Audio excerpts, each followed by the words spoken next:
नमस्कार, मैं doctor Komal Sharma, working as assistant professor in Shrimati Urmila Devi Ayurvedic college of medical science Hoshiarpur. आज मैं आपके सामने शरद ऋतु पर विचार पेश करने जा रही हूँ। तो सबसे पहले ऋतु क्या होती है? ऋतु मीन्स मौसम या सीजन। आयुर्वेद के अनुसार ऋतुओं को 6 भाग में बांटा गया है: शिशिर, वसंत, ग्रीष्म, वर्षा, शरद और हेमंत। तो आज हम शरद ऋतु पर चर्चा करने जा रहे हैं। तो भारतीय कैलेंडर के अकॉर्डिंग जो शरद ऋतु का समय है वो है अश्विन और कार्तिक मास। इंग्लिश कैलेंडर के अकॉर्डिंग मिड सितंबर से मिड नवंबर तक का समय। जो शरद ऋतु है ये वर्षा ऋतु के बाद आती है और शिशिर ऋतु से पहले आती है।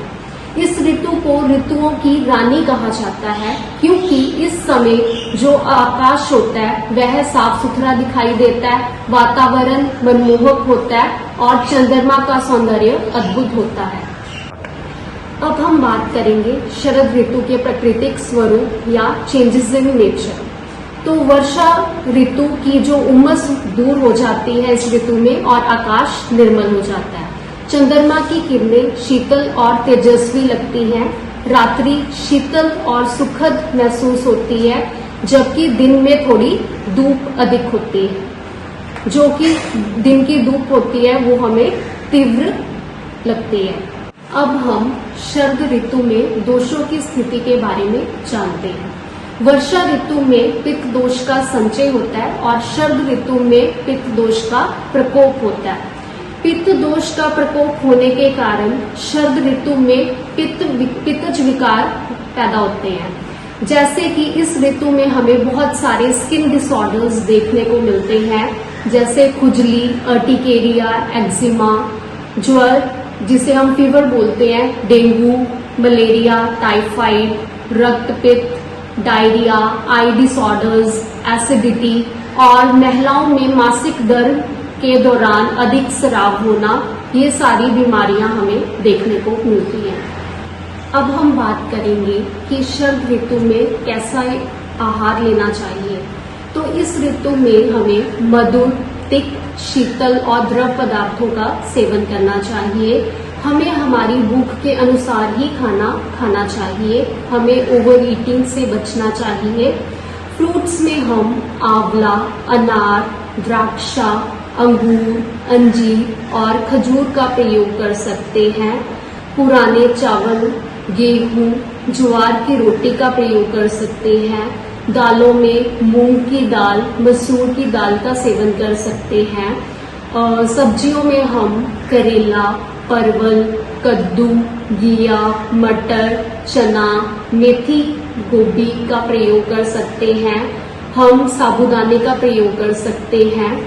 और इस ऋतु में मोस्ट इम्पॉर्टेंट थिंग कि हमें घी का प्रयोग करना चाहिए क्योंकि आयुर्वेद में घी को पित्त शामक बोला गया है। और हमें मिल्क प्रोडक्ट्स में से दूध का सेवन करना चाहिए, मक्खन का सेवन करना चाहिए। लिक्विड्स में हम नारियल पानी पी सकते हैं, गन्ने का रस पी सकते हैं और हमें मिश्री का प्रयोग भी करना चाहिए। और आयुर्वेद औषधियों में से हम आंवला, शतावरी, धनिया और शुंठी का प्रयोग कर सकते हैं। अब हम बात करेंगे कि शरद ऋतु में कौन सी चीजों का परहेज रखना चाहिए। तो हमें तेलीय, मसालेदार चीजें, खट्टी चीजें और ज्यादा नमक वाली चीजें नहीं खानी चाहिए।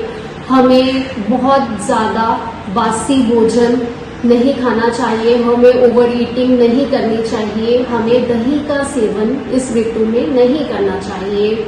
दिन में नहीं सोना चाहिए। पूर्व की वायु का भी सेवन नहीं करना चाहिए। And we should avoid drinking and smoking during the season. और हमें सरसों के तेल का भी सेवन नहीं करना चाहिए और हमें फर्मेंटेड फूड आइटम्स भी नहीं खानी चाहिए। अब हम बात करेंगे कि शरद ऋतु में हमारा लाइफस्टाइल कैसा होना चाहिए। हमें हल्के सूती वस्त्र पहनने चाहिए। नारियल तेल से शरीर की मालिश करनी चाहिए। दिन की तीखी धूप से बचना चाहिए। रात की चंद्रमा की शीतल चांदनी में टहलना चाहिए। चंदन, केसर, शीतल और सुगंधित द्रव्यों का लेप करना चाहिए। मोतियों की माला धारण करनी चाहिए, जिससे हमारा मन प्रसन्न रहता है। इस ऋतु में आयुर्वेद में हंसोदक का वर्णन किया गया है। हंसोदक मतलब दिन में सूर्य की किरणों से गर्म और रात में चंद्रमा की किरणों से शीतल, काल स्वभाव से पके, दोष रहित जल को हंसोदक कहते हैं।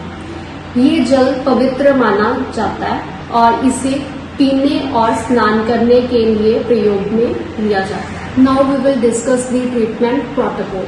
Ayurvedic procedures done during the season, विरेचन जिसे हम पर्गेशन थेरेपी बोलते हैं, रक्त मोक्षण और blood donation is also good during the season. So you should consult your nearby Ayurvedic doctor for these Ayurvedic procedures. इस समय हरितकी, त्रिवृत, द्राक्षा जैसी औषधियों का प्रयोग करके भी हम हमारे शरीर को शुद्ध कर सकते हैं। शरद ऋतु केवल स्वास्थ्य की दृष्टि से ही नहीं बल्कि संस्कृति के लिए भी खास है। इस ऋतु में हम शरद पूर्णिमा का त्योहार मनाते हैं। शरद पूर्णिमा की रात हम चंद्रमा की रोशनी में खीर रखते हैं, जिसे हम अमृत तुल्य मानते हैं। नवरात्रि का त्योहार भी आता है। नवरात्रि में लोग उपवास रखते हैं, जिससे आयुर्वेद में हम लंघन बोलते हैं।